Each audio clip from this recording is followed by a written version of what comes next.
അതൊക്കെ ചെറുതല്ലേടാ. ഇപ്പോൾ ഒരു അന്യ പെണ്ണിനെ ഫോൺ വിളിക്കുന്നത് പാവമാണോ? വ്യഭിചരിക്കുന്നതല്ലേ പാവം? ഒരു പെണ്ണിനെ ബൈക്കിൻ്റെ പുറകിൽ എടുത്തിക്കൊണ്ട് പോകുന്നത് പാവമാണോ? മറ്റേ ലോഡ്ജിനകത്ത് കൊണ്ടുപോകണല്ലേ പാവം?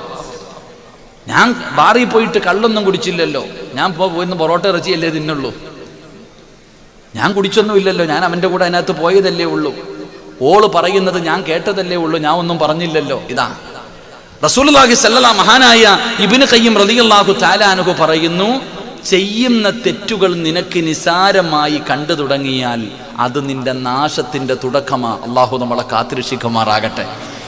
തെറ്റുകൾ ചെയ്തിട്ട് അത് ചെറുതാകട്ടെ വലുതാകട്ടെ, ഏത് തെറ്റ് ചെയ്തിട്ടും നിനക്ക് കുറ്റബോധം തോന്നുന്നില്ല, ഒരു കുറ്റബോധവും നിനക്ക് തോന്നില്ല. കള്ളു കുടിച്ചിട്ടാണെങ്കിലും വ്യഭിചരിച്ചിട്ടാണെങ്കിലും എന്തു പാപം ചെയ്തിട്ടും നിനക്കൊരു കുറ്റബോധമോ പ്രയാസമോ മനക്കുത്തോ മനസാക്ഷിയിട്ടമോ ഇല്ലാതുണ്ട്.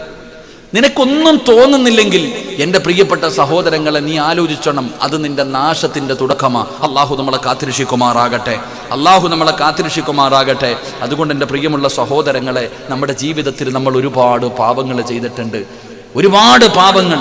താടി വളർത്തൽ നല്ലതാ. മഹാനായി നബി മുഹമ്മദ് മുസ്തഫ, മഹാനായി നബി മുഹമ്മദ് മുസ്തഫ ഈ ചെറിയ ചെറിയ പാപം എന്ന് പറഞ്ഞാൽ എന്തെന്നറിയോ? ചെറിയ ചെറിയ പാപം എന്ന് പറഞ്ഞാൽ ഈ താടി വളർത്തൽ സുന്നത്തല്ലേ? താടി വളർത്തൽ സുന്നത്തല്ലേ? താടി വടിക്കലോ പാവമല്ലല്ലോ. പാവമാണോ? താടി വടിക്കുന്നത് പാവമാണോ? പറ, പാവമാണോ? വെളുത്ത മുടി ഒന്ന് കളർ മാറ്റുന്നത് പാവമാണോപ്പാ? പറയുടെ ചങ്ങാതി, പാവമാണോ? ഇല്ല, ഒന്നും പാവമല്ലപ്പാ. അതൊന്നും നമ്മളെ സംബന്ധിച്ചിടത്തോളം പാവം നിസ്സാരം, നിസ്സാരം. അതൊക്കെ ചെറിയ പാപങ്ങൾ. അത് ചെയ്തതിൻ്റെ പേര് നരകത്തിൽ പോകില്ല എന്നാണ് നമ്മൾ കരുതിയിരിക്കുന്നത്. അല്ലാഹു കാക്കുമാറാകട്ടെ. നിസ്കരിക്കുന്ന സമയത്ത് തല മറയ്ക്കണോ? നിസ്കരിക്കുന്ന സമയത്ത് തല മറയ്ക്കണോ? മറയ്ക്കണോ? ആരാ മറയ്ക്കണേ? അത് പാവമാണോ? എന്ത് തല മറച്ചില്ലെങ്കിൽ നിസ്കാരം ശരിയാവൂലേ? നമ്മൾ ചെറിയ ചെറിയ ചില പാപങ്ങൾ ചെയ്തിട്ട് നമുക്ക് നിസ്സാരം. ടി വി കാണുന്നത് പാവമാണോ? ആണോ? ചോദിക്കോ, ഹറാമാണോ ഉസ്താദേ? ഏത് കിതാബിലുണ്ടെന്ന് അല്ലേ? ഇതൊക്കെ പാപമല്ലെന്നാണ് നമ്മൾ കരുതിയിരിക്കുന്നത്. സഹോദര, എത്ര പാപം ഞാനും നിങ്ങളും ചെയ്യുന്നുണ്ട്. ഞാനും നിങ്ങളും ഓരോ ദിവസവും എത്രയോ ലക്ഷക്കണക്കിന് പാപങ്ങൾ ഇന്ന് തന്നെ ചെയ്തിട്ടുണ്ട്. അന്യ പെണ്ണിനോട് സലാം പറയാൻ പാടുണ്ടോ? പറ മനുഷ്യ, പാടുണ്ടോ? പാടുണ്ടോ? നീ എത്ര പേരോട് പറയുന്നു? ഈ ഇരിക്കണ താത്താമാര് ഒരു അന്യ പുരുഷനോട് സലാം പറയാൻ പാടുണ്ടോ? നമുക്ക് അങ്ങോട്ട് പറഞ്ഞാൽ ഇത്തിരി മാറ്റമുണ്ട്, അവർക്ക് ഇങ്ങോട്ട് പറയുമ്പോൾ ഇത്തിരി കൂടെ കൂടും. മസ്തല ഉസ്താനോട് ചോദിച്ചാൽ മതി. ഒരു അന്യ പെണ്ണ് ഒരു അന്യ പുരുഷനോട് സലാം പറയുന്നത് എന്താണെന്ന് ഉസ്താനോട് ചോദിച്ചു നോക്ക്. പാപമാ, പറയാൻ പാടില്ലെന്നാ പറഞ്ഞത്, നിരോധിച്ച കാര്യമാണ്. ഒരു പെണ്ണിനോട് ഒരു അന്യ പുരുഷൻ സലാം പറയാൻ പാടില്ല. ഇതൊക്കെ പാപം. പക്ഷെ ഇതൊക്കെ നിസ്സാരം, ഇതൊക്കെ നിസ്സാരം. ഇങ്ങനെ എത്രയോ പാപങ്ങൾ ഞാനും നിങ്ങളും ജീവിതത്തിൽ ചെയ്തു വെച്ചിട്ടുണ്ട്.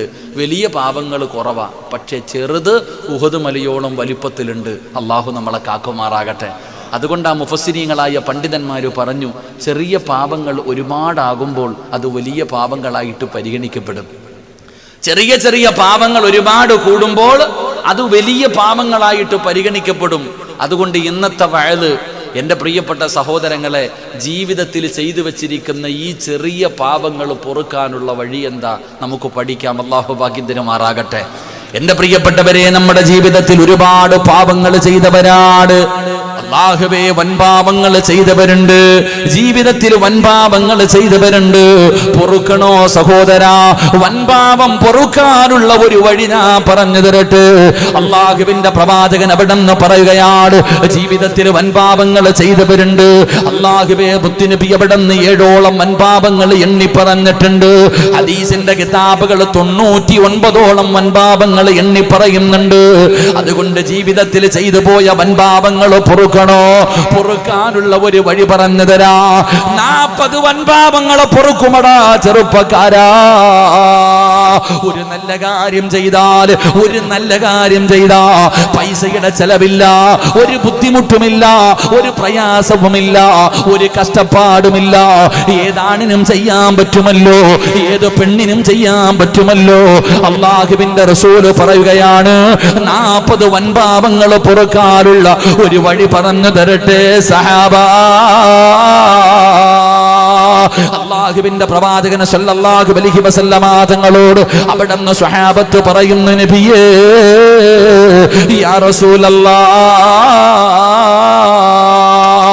അല്ലാഹുവിന്റെ പ്രവാചകരെ ഒന്ന് പറഞ്ഞു തരുമോ നബിയേ, ഒന്ന് പറഞ്ഞു തരുമോ നബിയേ. അല്ലാഹുവിന്റെ റസൂൽ അവിടുന്ന് പറഞ്ഞു കൊടുക്കുകയാ, ജീവിതത്തിൽ കള്ളു കുടിച്ചവരുണ്ടോ, വ്യഭിചരിച്ചവരുണ്ടോ, പലിശ തിന്നവരുണ്ടോ, ശിർക്ക് ചെയ്തവരുണ്ടോ, ഒരുപാട് പാപങ്ങൾ, വലിയ വലിയ പാപങ്ങൾ ജീവിതത്തിൽ ചെയ്തവരുണ്ടോ, പൊറുക്കാറുള്ള വഴി എന്തെന്നറിയുമോ? 40 എണ്ണമാ ഒറ്റയടിക്ക് പൊറുക്കുന്നത്, 40 വൻപാപമാണ് ഒറ്റയടിക്കല്ല പുറത്തു തരുന്നത്. അല്ലാഹുവേ, ആ സൽക്കർമ്മം ചെയ്യാൻ ഞങ്ങൾക്ക് ഭാഗ്യം തരണേ അല്ലാഹ്.